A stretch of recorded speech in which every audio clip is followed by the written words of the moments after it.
Second hour here on a Friday. Chris Brown, Steve Tasker, and joined now by senior producer from NFL Films, Greg Cosell, whose weekly appearance on One Bills Live is presented by Pepsi. Pepsi is the official soft drink of the Buffalo Bills. Food deserves Pepsi. Well, Greg, this is a biggie on the schedule for across the league.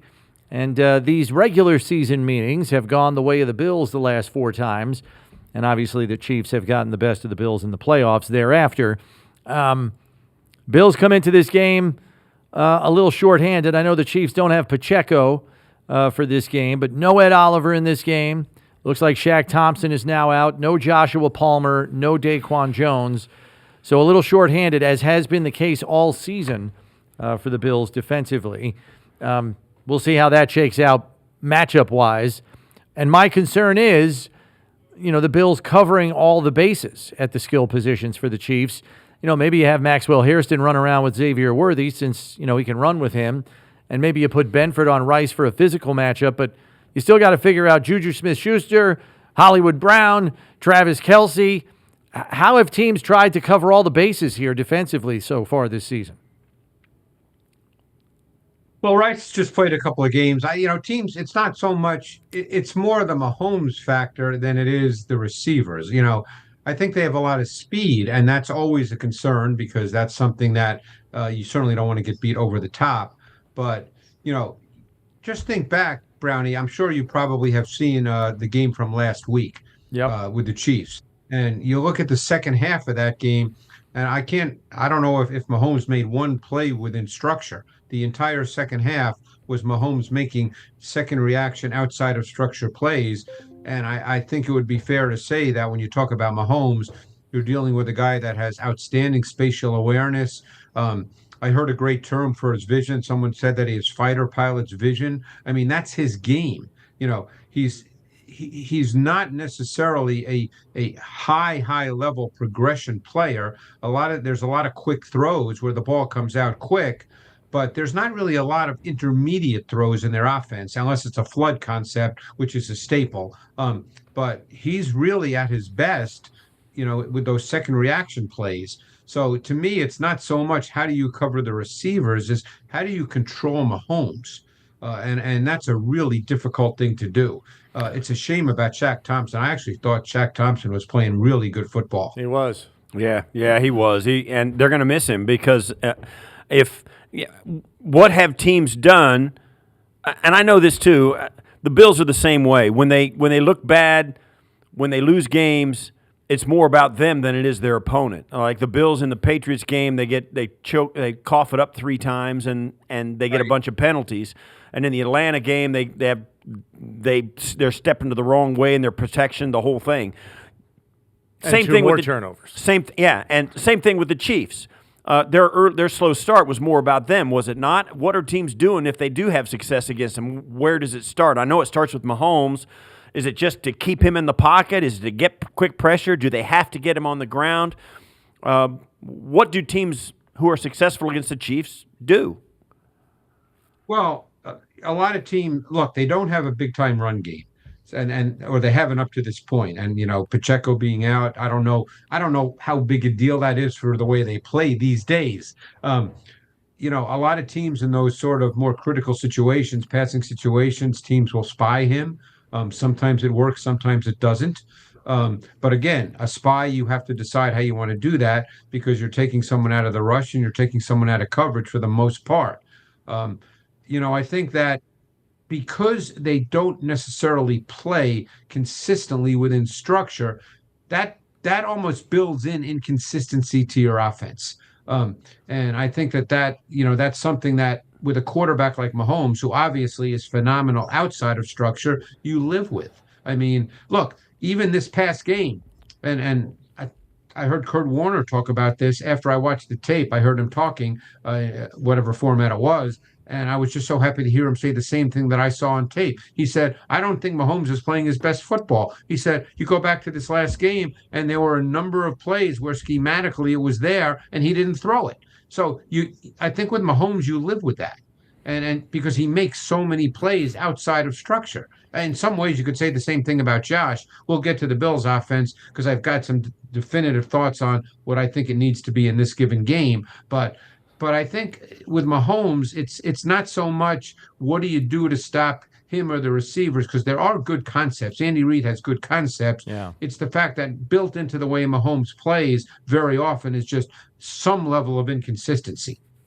And speaking of that, I wanted to ask you because like Andy Reid is one of the best ever at creating voids in defenses for receivers to run into. Why why does it seem that defensive coordinators cannot get a firm handle on it? What are the variations that keep it so difficult to get a beat on in him creating voids? Because seemingly 3 or 4 times a game, you will see a receiving target for the Chiefs catch a football, and there is no one within 10 yards of the guy in any direction. Yeah, well, they have certain concepts that are staples for them, like flood. And so the audience understands flood. It's a three-level concept to the same side of the field with a vertical route, an intermediate route, and a shallow route. Now, you have to remember, Brownie, every zone coverage has voids. They're stress points. I remember having a great conversation at the combine with a defensive coach talking about all the stress points in zone coverage and how, as a defensive secondary coach, you're trying to minimize the stress points, but they exist. So if you run concepts against specific zone coverage, you can get guys into voids. It can happen. They run flood. Like I said, it's a three-level concept. If you're playing cover 3 or cover 4, that intermediate route is really hard to cover on the sideline. It just is. Kelsey had a 31-yard gain this past week. You probably saw it. He had a 44-yarder a week or two prior. I think it was against the Raiders. It's just there's voids in zone coverage, and it's you can't totally take them away. It all depends on how you want to play those things. A lot of people would love to play deep to short and then rally up and tackle, but it's always easy to say that during the week. It's like the spy concept. Darius Butler had a great response when we were talking about spy at one point. I forget what quarterback, and he said the spy concept always works great Monday through Saturday, and then you get on the field and the quarterback makes plays. So it's always easy to say. We know what the stress points are, but they're stress points. They're avoids. Give us a little synopsis about the other side of the ball, the Bills' offense. I mean, they came in, and it has not looked like it has clicked well in the passing game. Now, the running game, I mean, good grief. I mean, yeah, give them their flowers. They tore it up, and they didn't need to throw the football. Josh had 12 completed passes in a 41-9 victory. I mean, you never see that, right? So let's talk about the Bills' offense. Where do you think it needs some sprucing up? Well, I think the passing game has certainly been an issue. I mean, watching their passing game to me this year, I feel like this in many ways has to be a Joe Brady game. I think that there have to be concepts that really can win. Look, they don't have that one receiver that's going to win against man. They'll get some man. Look, in the last I went back, and looked at the 2 games from last year. The Bills were very, very good on third down, very, very good on fourth down. I thought they had some really good concepts. That to me is what this game is. I'm not saying they're not going to run the ball, but I don't think you're going to win this game. And this is my interpretation of having seen this matchup for a number of years. I don't think this game is going to be won lining up at 22 personnel with Gilliam and running the football. I'm not saying you should never do that because obviously it's foundational to what they do, but that's not the way they're going to score 30 in this game if they need to score 30. This game is going to have to be Josh Allen throwing the football, and there's going to have to be pass game concepts that create clean throws for him. So in many ways, I look at this game as a Joe Brady game. Right, and taking that a step further, Josh has uncharacteristically struggled against the blitz this year of late. We know Spags likes to turn up the heat an awful lot, just with his play calling. So I'm sure there aren't easy ways to necessarily devise this, not knowing exactly what's coming at them in terms of blitz. But is there a way for Joe Brady to create quote unquote easy button answers for Josh when the blitz is on? Well, here's the question I would have, and I don't know the answer to this, Brownie, is there have been too many free rushers, free hitters, as many use the term, at Josh this year. So I don't know if that's on Josh or on the protection. Right. You guys may know the answer to that, but the point is, there's been too many free hitters, and I'm sure that someone like Spags knows the answer to that because he knows more than I do. But that can't happen. We saw that against Atlanta. We saw it, last week. And I thought there were a couple of clear protection mistakes last week. But that's something that has to be cleaned up because Spags is not necessarily a high percentage blitzer, but he's a situational blitzer, and he's really, really good at it. And you have to be aware, for instance, if you're going to line up with, let's say, your boundary X receiver, your single receiver to the boundary with, let's say, a reduced split, you have to be well aware that that corner could be coming. Yeah. That you just have to know that as an alert, and you have to be aware of that. And whether that's going to be on Josh or that's going to be on the protection, I don't know how the Bills work that out. But, there are certain things when you play a Steve Spagnuolo defense that are immediate alerts and you have to be aware of. Give us an idea on the Chiefs' defense, who's playing well for them. I know obviously Chris Jones is always a problem. Is there anybody who is new this year that we haven't seen in this matchup so many times? Well, they've been playing a lot the rookie corner from Cal Williams, who I really liked his tape coming out a lot. Noel Williams. He's getting Noel Williams, snaps. Yeah. Is it Noel Williams, right? Yep. Noel, yeah. Noel, yeah. I've always liked, and I think he's a really interesting player in the way they deploy him, and he's not a household name, but I think Tamari Connor is a really good player for them. He plays slot in their nickel and dime. He'll play safety in some nickel. He'll play safety and play safety in their base at times. He's just a very versatile, good player, and you can tell the way in which he's deployed that he's obviously a savvy, smart player. I think he's, to me, he always shows up on tape. I wanted to ask you about the Chiefs' run defense because it's been pretty stout the last 3 games. They've only given up an average of 60 rushing yards, and they held Detroit to 98. Last week they held the Commanders, who have a good run game, to 60. And from what I can tell, not a ton of 8 in the box. I mean, they're doing it with 7-man boxes. So what do you feel has made them so effective? Is it just pure, sound, fundamental football? Yeah, and I think there's one other player I needed to mention, and I think he's a major part of what you just talked about, and that's Leo Chenal. Leo Chenal is another wild card in their defense who lines up in multiple places, plays in different packages. Depending on the package, he can line up on the ball, off the ball. I think he's been a really strong player in their run defense. They're a tough team to run against. They're big up front. They brought Nadi back. Nadi is a very good run defender. So this is, like I said, I could be dead wrong, but just my sense of this matchup is this is not going to be. And again, we all know that James Cook's not going to run for 216. We know that. That's not even the question. But I'd be surprised if he's 20 for 160. I mean, I think that this is going to have to be a passing game, and it's going to have to be a Josh Allen game. This Kansas City team from 1,000 miles away. We saw them, and let's face it, we took some sad pleasure in watching them struggle early on in the season, right? I mean, sure. Up here in Buffalo, because we knew this game was going to be coming down the tracks. But over the last 2 or 3 weeks, they look better than maybe they've looked in the entire Mahomes era. I mean, they look absolutely like greased lightning. But you're telling me, you said it earlier in the show, a lot of what they're doing is coming from off script. So teams are kind of having some success early in the down, but Mahomes is just being himself. I mean, just look at the first half last week against the Commanders. I mean, the first half, I know Mahomes threw 2 picks. One I thought was fluky because it went off Kelsey's hands, and I didn't even think he was throwing to Kelsey on that play, but that's what I thought. And the other was just he left a fade ball just a little bit behind the receiver, and Lattimore had great coverage. But for the most part, they don't turn it over. They don't really run it well, which is interesting. But Mahomes is, look, we're dealing with a great player. Look, you're dealing with that most people, I think, would say correctly that this is a game that has the top 2 quarterbacks in the league playing in the game. And I think when that's the case, ultimately it's going to come down to the quarterbacks. I think you guys would agree that the Chiefs are not going to win this game without Josh Allen. If the Bills are to win this game, Josh Allen's not throwing 19 balls. Right. Right. Yeah. No, Yeah. I Oh, yeah, yeah. yeah, I'm with you on that.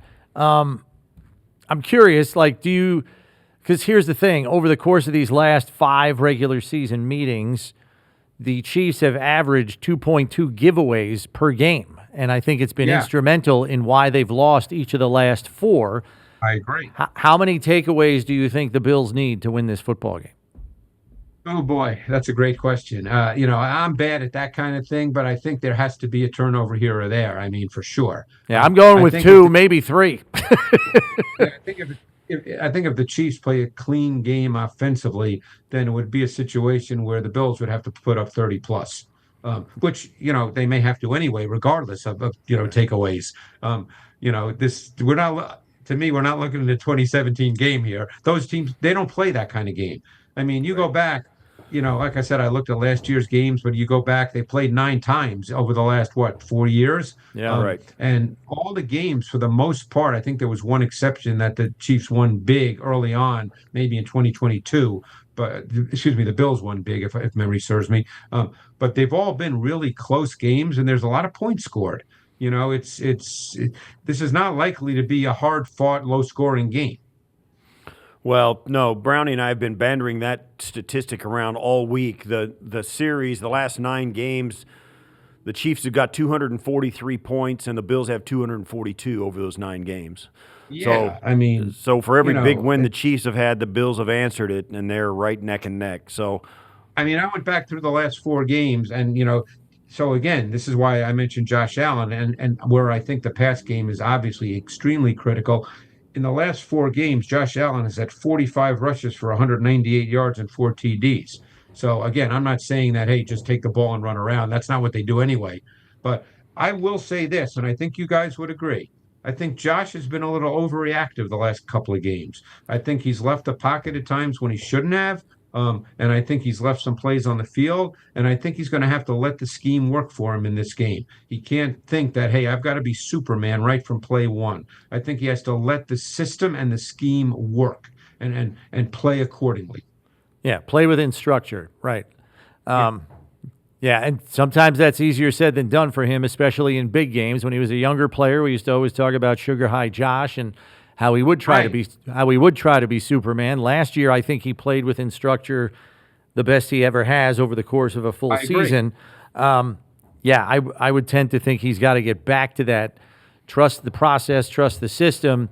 And then, if there are a handful of instances where you can make the special play, I'll sign up for that. Which is so interesting, Greg, because you're telling me that a large portion of the Chiefs' success is the exact opposite, playing out of structure. Well, right. Well, and look, Mahomes, I think you're dealing with the 2 guys in the league that are probably, Lamar is certainly like that as well. But I think you're dealing with, 2 guys who are really, really good at that. But that's a very much of a feel thing, and that's why that's hard to coach. I don't think you ever want to say to Josh Allen, don't move, but on the other hand, you hope that he has enough experience and enough savvy in his game, which, as you said, Brownie, last year was high level in that regard, where he feels that himself. He knows that, hey, let this work for me. I mean, I could give you 4 or 5 plays from last week against the Panthers, and obviously it didn't matter because of the way the game played out, where he just left the pocket for no reason, and they were clean throws within the structure of the play design. And, I would watch those plays and go, where's he going? What's he doing? right. Good stuff, Greg. I know we don't get you into predictions, but this seems like probably one where it's been a coin flip in the past, or each fan base thinks their team's better. This one really has a feel that the Chiefs have the upper hand coming into Orchard Park, more so than the even matchup we've seen in the past. Is that the vibe you get as well? I would say that's a fair vibe right now, because I don't think the Bills, over these last month, let's say, have played at the level that many would have expected. I think, look, I'm not one who says, hey, this is a make or break game. There's a lot of football to be played. But I would agree with that, Steve. I think that there's a sense now that, not that the Bills are on a decline, that's too strong a word, but they're not quite the same Bills team that we've seen the last couple of years, and that the Chiefs are playing really good football. Greg, thanks as always. We appreciate it. We'll catch up with you next week. Thanks, Greg. All right, guys. Hopefully it's a W, guys. We'll see. Yeah, we we'll will. see. All right, that's senior producer from NFL Films, Greg Cosell, joining us. Bills Mafia, it's tailgating season, and there's nothing better than an ice-cold Pepsi Zero Sugar to pair with your tailgating food rituals. As the great Josh Allen once said, Bills fans deserve Pepsi. Bills Mafia has brought it this season, and so has Pepsi. Bills tailgates deserve Pepsi. Go Bills. So, yeah, it'll be, it's a biggie. There's no question about it.